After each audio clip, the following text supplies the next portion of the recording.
গণ আন্দোলনের মুখে আওয়ামী লীগ সরকার পতনের পর ছাত্রলীগের সব নেতাকর্মী গা ঢাকা দিয়েছেন। এমন পরিস্থিতিতে ছাত্রলীগের কোনো নেতাকর্মীর কাছ থেকে কোনো নির্দেশনার খবর পাওয়া যায়নি।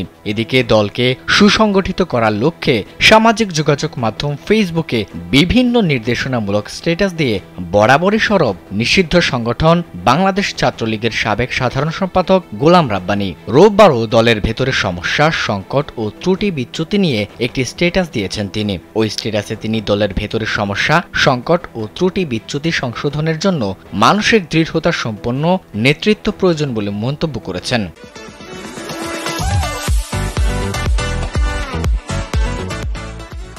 স্ট্যাটাসে তিনি বিএনপি জামায়াতকে কটাক্ষ করতেও ছাড়েননি। কোচা মেরে লিখেন, বিএনপি জামায়াত আমাকে তুলনামূলক বেশি ভালোবাসে। এছাড়া আরও লিখেছেন, হক কথা একটু টকই লাগবে, কঠিন সত্য হজম করা এবং তা মেনে নিয়ে নিজেদের সমস্যা, সংকট, ত্রুটি বিচ্যুতি সংশোধনের মানসিক দৃঢ়তা সম্পন্ন নেতৃত্ব প্রয়োজন। তিনি বলেন, ছাত্রলীগের সাবেক সভাপতি, সেক্রেটারিগণ গড়ে ২-৩-৪টা রাজনৈতিক মামলা খেলেও আমার জন্য এখন পর্যন্ত ৩১টা রাজনৈতিক মামলা বরাদ্দ হওয়ায় এইটুকু বোঝা যায় বিএনপি জামায়াত আমাকে তুলনামূলক বেশি ভালোবাসে।